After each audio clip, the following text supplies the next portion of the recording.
But we come before you again. And Lord, you know what you're doing. We may not know. We may be trying to figure it out, but you know. Lord, I look around and I see kids that come from so many different places, and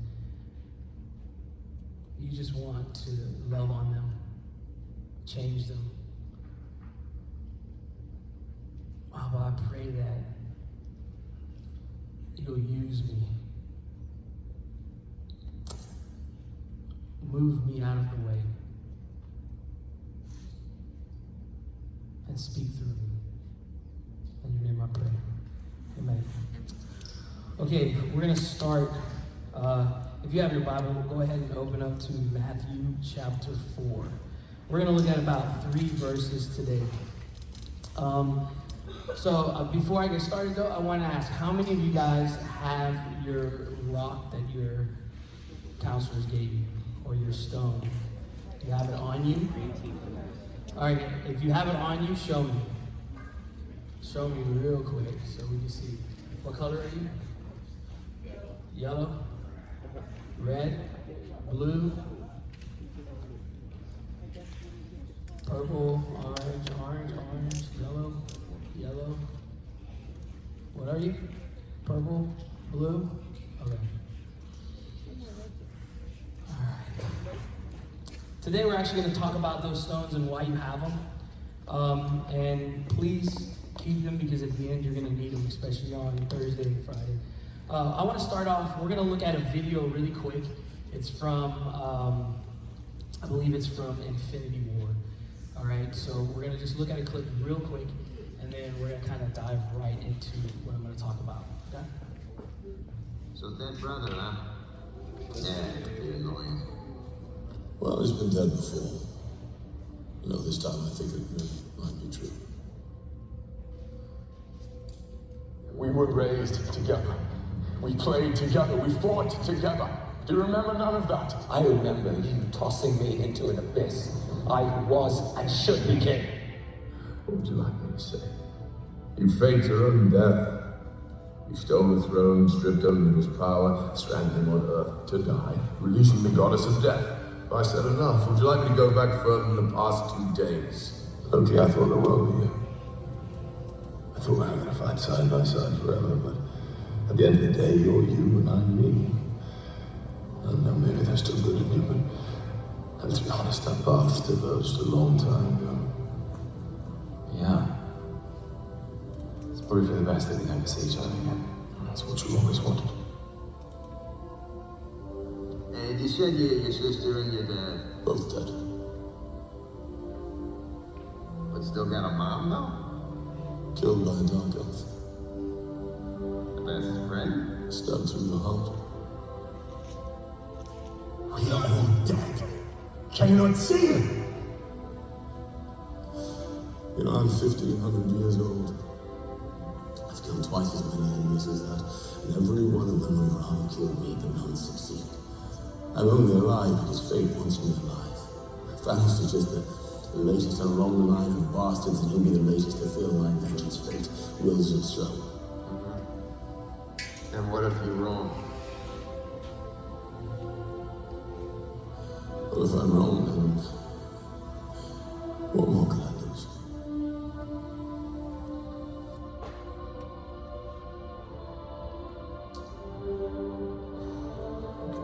All right, really quick, I mean, I don't know if you've been at that point where you're like Thor and you go, what else could I lose? I was there a while back, where I literally was looking at people and I was just like, what more could I lose? And it got to a point where I sat in my backyard one night with God, and I just screamed at the stars. And I told God, I said, you know, you were supposed to be there. You were supposed to be there. You were the one who was supposed to stop it. And I was just so angry with God. And I reached a point where I remember speaking with a friend, and those were my words. What else can I lose, man? What more can God take from me? What more does he want from me? And I think we get to that point sometimes that our own brokenness, we just can't see past. And I think if you've never been there, then you don't understand it. But if you've been there, then you know what it's like to just see black. You don't see anything else, you just see black. It's the only thing you see in front of you is this black darkness. And you reach a point where you're like Thor in that moment, and you go, what else can I lose? I've lost everything. So what more can I lose? And we're going to kind of hit on that. Yesterday we talked about Satan and what Satan believes that he's the good guy, just like Thanos believed it. But today we're going to look at something a little bit different, and we're going to look at that I think we live with people who believe that Satan just comes and he takes. But I'm going to show you that starting in the Garden of Eden, he just makes it so you're willing to give it up. You're willing to hand it to him. And he may get you to the point of utter brokenness where all you're going to do is just hand it over. So in Matthew chapter 4, this is Jesus after he was baptized by his cousin. He goes out into there's different translations. Some say he was thrown into the desert. Others say he was led into the desert, but this is what we're reading. He says, then Jesus was led up by the Spirit into the wilderness to be tempted by the devil. And after he had fasted 40 days and 40 nights, he then became hungry. Here's my thing. I don't know about you, but after I go one day, I'm hungry. So I find it interesting that it's like 40 days and 40 nights, then he was hungry. And I was like, 40 days and 40 nights, then I'd be dead. That's what it would have said for me. So after this, Shane was led up into the wilderness, and after 40 days and 40 nights, we found him dead. So, and end of story, right? But it's not that with Jesus. It's like, then he became hungry. And so we see that he goes, and the tempter came and said to him, if you are the Son of God, command that these stones become bread. So let's take a look at that. Who's the tempter? Okay, who is it? Who is it? Satan, right? So Satan comes, and Satan's like, hey, I know you're hungry. 40 days, 40 nights, no food, no bread. I know you're hungry. And he's like, why don't you just tell these stones to become bread? You can do it. You can do it. And we see that this is where Jesus kind of is like, okay, let's put it this way. If you were this hungry, would you do it? If you had the power to turn stones into bread, would you do it? You're hungry. You're hungry. You ever play the game Desert Island? Anyone ever play that game? No? You've seen it? So Desert Island, they'll usually say you gotta bring 3 movies, because you're there for the rest of your life. What 3 movies? And just to kind of find out about you as a person. What would be your favorite 3 movies? This and that. What food would you eat? So like if I'm asking you guys right now, I ask you guys right now, if you were stuck on a desert island, no hopes of getting off, what food would you be willing to eat for the rest of your life? Chicken salad. Okay, my boy here, man. Chicken cordon. Chowed down on that chocolate cake yesterday. Huh? Broccoli? What's up? Broccoli for you? Quiche? Chicken cordon bleu. Cordon bleu? Shrimp? Eggs? Tacos? I got 3 tacos. Steak? Parmesan? What? Parmesan chicken? All right, give me one more. I need one more. Just give me French fries. Chicken nuggets. Breakfast casserole. Which I'm having today. Baby Liz. Okay, so here's the thing, right? Let's take it a step further. If you were really, really, really, really, really, really hungry, and you could choose any food to eat, at that moment? I only need 3 people. What would you eat? Endless garlic bread at Olive Garden. Endless garlic bread. Chex Mix. And steak. Oh, steak. I love steak. Okay. So Jesus, he's hungry now. He's hungry. And Satan shows up and Satan's like, listen, turn these stones, pay attention guys, turn these stones into bread. And Jesus looks at him and he says, it is written, man shall not live on bread alone, but on every word that proceeds out of the mouth of God.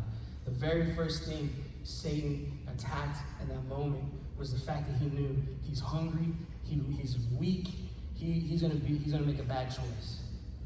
And how do we know that this is true? Because we see Jacob and Esau at one moment, right? Esau gives up his birthright for food. And he was not 40 days without food. He gave up his birthright for food. For food. So we know that this just isn't some mystical thing that Satan just goes, oh, I'm going to pop up and tell him to make stones into bread. He knows that there's a history there. There's a history there with Israel. There's a history there with these people. And so he's like, would you give up your right? Would you give up anything for this? Just turn stones into bread. And some people go, well, that's not that bad of a thing. That's not that bad of a thing. He's hungry. What does that mean? And Jesus is looking at him. He's like, listen, man is not to live on bread alone. I don't need your bread. I don't need what you're trying to offer me. I don't need that. Satan isn't done yet though, right? So we see in verse 5, then the devil took him into the holy city and had him stand on the pinnacle of the temple and said to him, if you are the Son of God, throw yourself down, for it is written, he will command his angels concerning you, and on their hands they will bear you up, so that you will not strike your foot against a stone. Jesus said to him, on the other hand, it is written, you shall not put the Lord your God to the test. So here's the thing, right? So now Satan goes, now I'm gonna look at something else now. I'm gonna take him up to this high place, and Jesus, all you gotta do is just jump off. The angels are gonna save you, and you'll be good.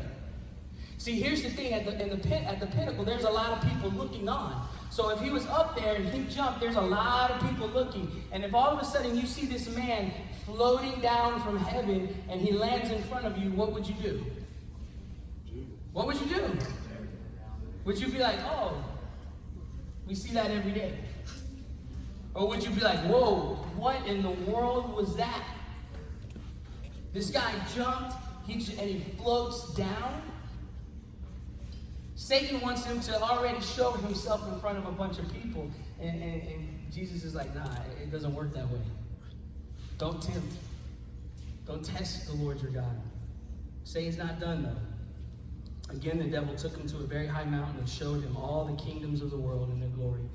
And he said to them, all these things I will give you if you fall down and worship me. Then Jesus said to him, go, Satan, for it is written, you shall worship the Lord your God and serve him only.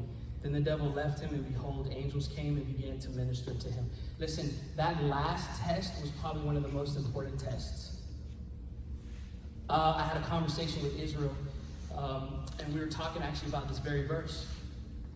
And I told Israel, he was talking about something that somebody mentioned to him, or I think it was a video or something. And he was saying that this guy was saying, you know, Jesus is the Son of God. Why didn't he just look at Satan and go, I already own all of this? And so I had to kind of explain to Israel, because when Adam and Eve ate that from that fruit, they gave up the keys to earth, to everything. They gave it up, and they gave it to him. So technically, it all belonged to Satan. Even though God created it, it all belonged to Satan. And this is what Satan was telling Jesus in that moment. He said, listen to me. If you bow down to me, you won't have to die on the cross. You won't have to get beaten. You won't have to go through the pain of separation from you and your Father, because I'll give you the keys. I'll give it to you right now, and all you got to do is bow down to me. And that's why that one was so crucial. Because he's not just tempting. See, he tempted the flesh. Hey, you're hungry? Let's do this. He tempted the fact that you want to be glorified or you want people to see who you are. So that's more of a flesh. And now he's going even deeper and he's going, Jesus, I know your fear right now. I know one of your fears. And we know it's a fear because when Jesus was in the garden, he was sweating great drops of blood. So we know he was anxious. We know that he was nervous. We know that he was stressed out. We know he did not want to go on that cross. And we know this because he goes, Father, if there's any other way that you just take this cup from me, please. We think that Jesus just woke up in the morning and goes, man, I'll die on the cross. I'm fine dying on the cross. I'm great dying on the cross. Jesus' fear was being separated from his heavenly Father. That was one of his fears. Because his whole life, he never experienced it. And he told his disciples and he told them, listen, I do my Father's will. He speaks to me and I do it. So his fear was not that I got to die on the cross. His fear was, I'm going to be separated from the very person who gave me life. I'm going to be separated from the very person who loved me. I'm going to be separated from my Father. Last night, Katie talked about this love of the Father. Do you have that fear? Do you look in the mirror and go, I'm going to be separated from my Father if I don't know him? And Jesus is going, I'm going to be on that cross. And for that moment, God is going to turn his back on me. That was his fear. And Satan is going, listen, all you got to do is bow down. You bow down, you won't have to experience that. You bow down, you won't have to go on that cross. All you got to do is one simple thing, bow down. And I'm going to tell you something. Satan tells you the exact same thing. All you got to do is bow down. All you got to do is give up your power. He made it so simple for Adam and Eve. He took that fruit and he goes, here, all you got to do is eat. And you're going to be just like God. He didn't go and say, hey, I'm taking the keys. I want those keys. I'm taking those keys. Give me the keys. No, he said, you're going to give them to me. You know how you're going to give them to me? Because you're going to trade. You see, you have that rock, that stone. I want you to think about what have you traded? What have you traded for that stone? You see, each and every one of those stones that was in this movie, they had a specific purpose. But together, what happened? What happened? They wiped out half the universe. And if you saw Endgame, so if you didn't see Endgame, spoiler alert. In Endgame, Thanos reaches the point where he realizes that he succeeded. He comes to the future, and he looks at Tony Stark, and he's like, I wiped out half of you guys, and you guys came back, you got all this stuff, and he's basically explaining everything. He goes, well, this time, I'm not going to wipe out half of you guys. I'm doing it all. I'm taking you all out.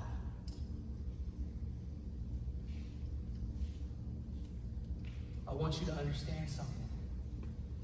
Those stones together made it so he could destroy anything and everything.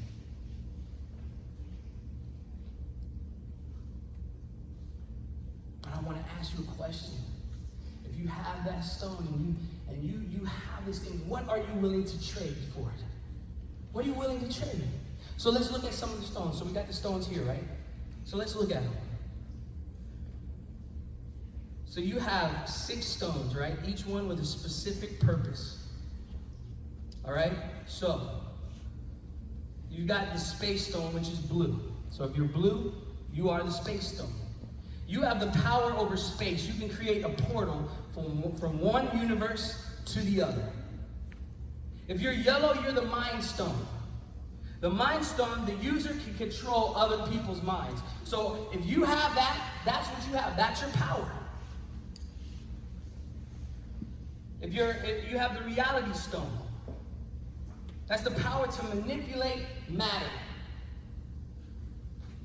So if you're red, you're the reality stone. You got purple, the power stone. It bestows the energy. It bestows energy to the holder with energy enough to destroy an entire planet. Just the stone is enough to destroy an entire planet. The time stone is the green stone. The power to rewind or fast forward time. So for those of you who participated in our pause challenge, you got owned by the green stone. Then you have the soul stone, orange. Here's where a lot of stuff, people get kind of, there's a lot of confusion on it. But in the comics, it allows the holder to capture and control people's souls. Each stone has a purpose. And I want you to think for a moment, which stone would you want to have? If you can have any stone, only one, which stone would you have? And once you think about it, I want you to then ask yourself this question: what would you give up to have it? What would you give up to have it? You see, each of us, we've been given certain things in our lives, certain powers. We have certain things that God has given and bestowed upon us. And I want to tell you something. I told you guys yesterday, we talked a little bit about the Illuminati that my brother talked about, and how so many people were willing, according to what he saw, that there's so many people who are willing to sell their soul so they could be famous. To sell their soul. Would you be willing to do that? All of us have given up something. We've given up something in our lives. What have you given up? What have you given up? We have to be willing to take a stand. So, if you have your Bible, turn to 1 John, chapter 2.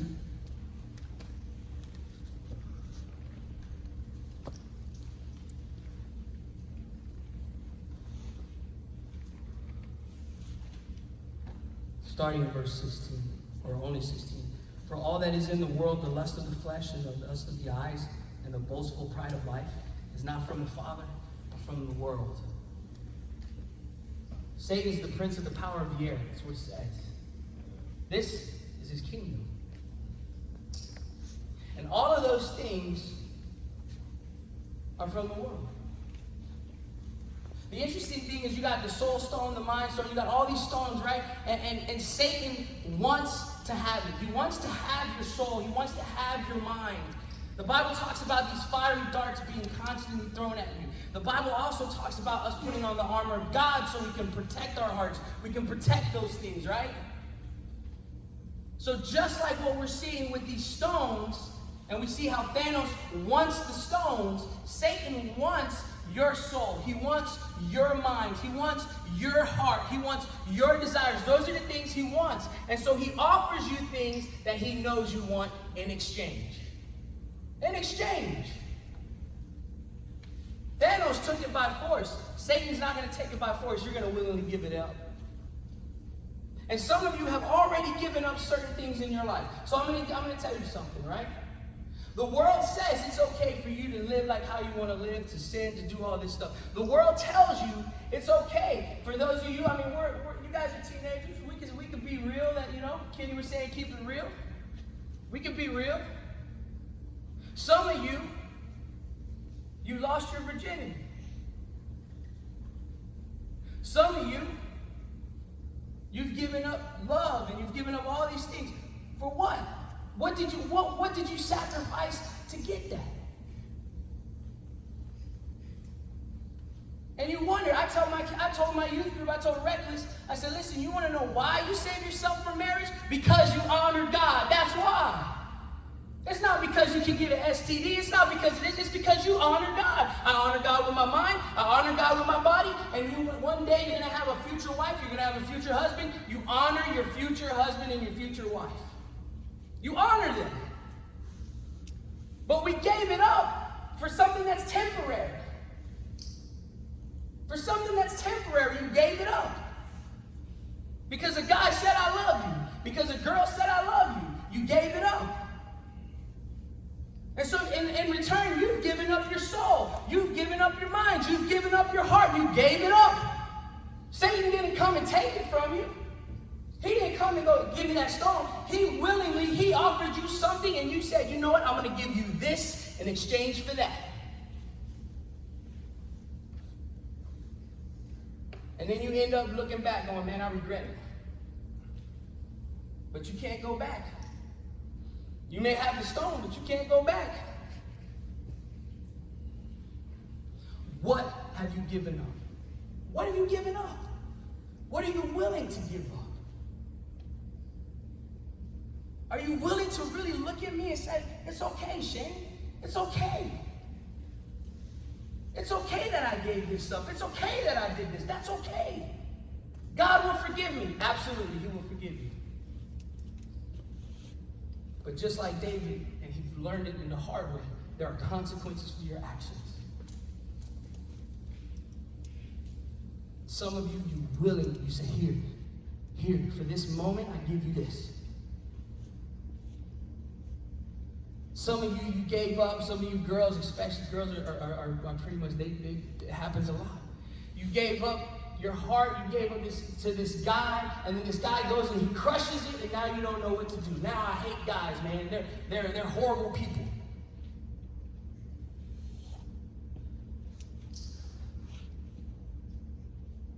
But what did you give up? Your heart was crushed. For what? For a couple words? Gentlemen, it's simple. You know, I talk to kids all the time. You can look at it and go, man, she's so pretty. You can look at her and say, she's pretty. But how far are you willing to go? What are you willing to give up? Are you willing to give up a future? I really, truly believe this. I believe that God honors those people who say, I'm going to honor God with my body. I'm going to wait till I'm married. And I'm going to honor him because of that. I believe God gets in the midst of that. I heard a man who described it like this in his book. He said, listen, he goes, this is why we save ourselves for marriage. He said, you see, God created man and he created woman. We see man as the masculine part of God, right? The one in the Old Testament that would come down and say, go destroy that entire nation over there because they cursed me, they did this, they did that. That's how we usually view men. These guys who come down, they're like, okay, let's go. I got the sword. Let's go kill some babies. And you laugh, but there are times where God said, not one human being, not one animal, not nothing can survive. They all must die. You laugh, but that's the truth. That's the truth.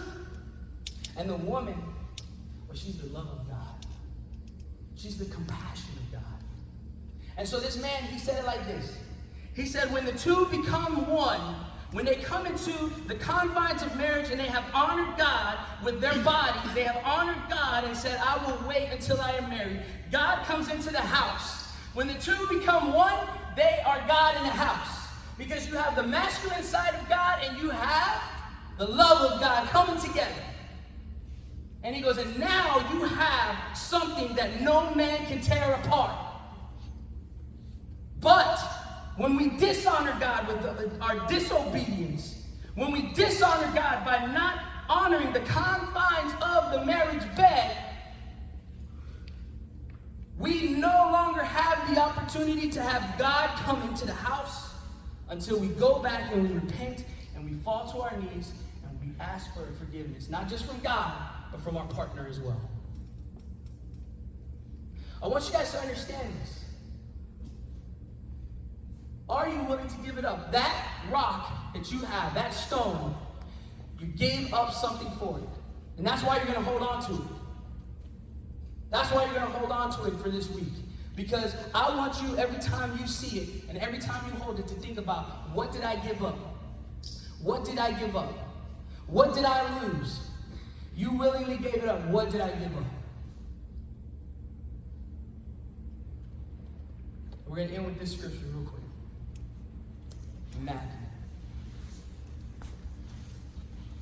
Matthew 22, verse 37. And he said to him, you shall love the Lord your God with all your heart, with all your soul, and with all your mind. You want to know what you give up? You give up your heart, you give up your mind, you give up your soul to God. But in exchange, you don't lose something, you gain. You gain. And that's what we're going to be focusing on for the rest of this week. Yes, you lost something, you gave something up, but you're not so far from letting God come and give you something better. And Friday, I promise you, you're going to find out what he gave you. So here's one last thing. I just need to tell you guys this real quick. So some of you, I hope you saw that your counselors, or at least one of your counselors, are carrying a big rock at some point into where you were meeting. So your counselors are going to have Sharpies, and what I want you to do, because I really believe that as the body of Christ, we are to love each other, we are to come together, not judge people, not judge each other, but to love each other and love them through it. And I can tell you this, just really quick, I can be very honest with you, that I've not always experienced that in the house of God. I've not always experienced that in churches. I've not always experienced that. I did not experience it my first year here as a camper.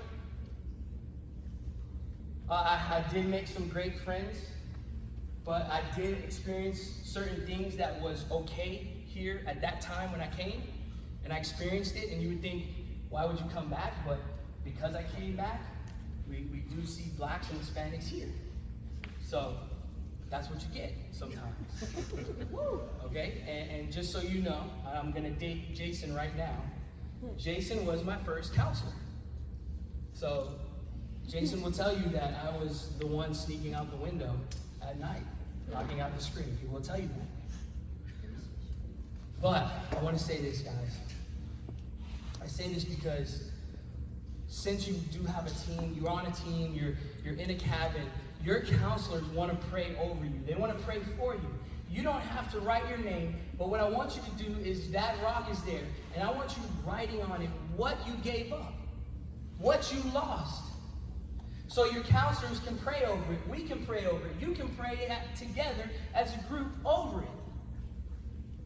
Because that rock, you really gave up something. You lost something. Something, for some of you, something may have been taken from you. But it doesn't have to define you. It's when you give up something that we sometimes define ourselves. I've lost. I've lost greatly.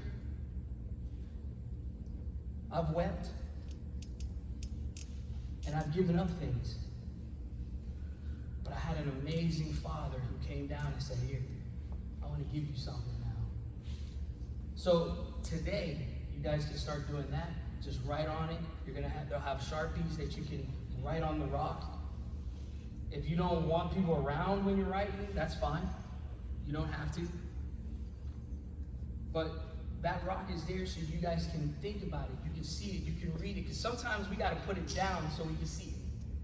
We got to put it down. We got to write it down so we can look at it and say, man, I lost so much because I gave that up. God is a God of second chances, and third chances, and fourth chances. So he wants to come back. He wants you to come to him. Don't hold on to that stone so hard, Don't hold on to it. Let's bow our heads. Abba, I think about the things that I gave up over the years. And I think about it because I'm not perfect. I think about things that I've given up within the past 2 weeks. But then I also think about this loving Heavenly Father who in one of my darkest moments, sitting in my backyard, wrapped his loving arms around me and said, it's okay. And God, right now, I want to ask that that's what you would do for your children here today. If they just need a hug from Daddy, I pray that you would wrap your loving arms around them.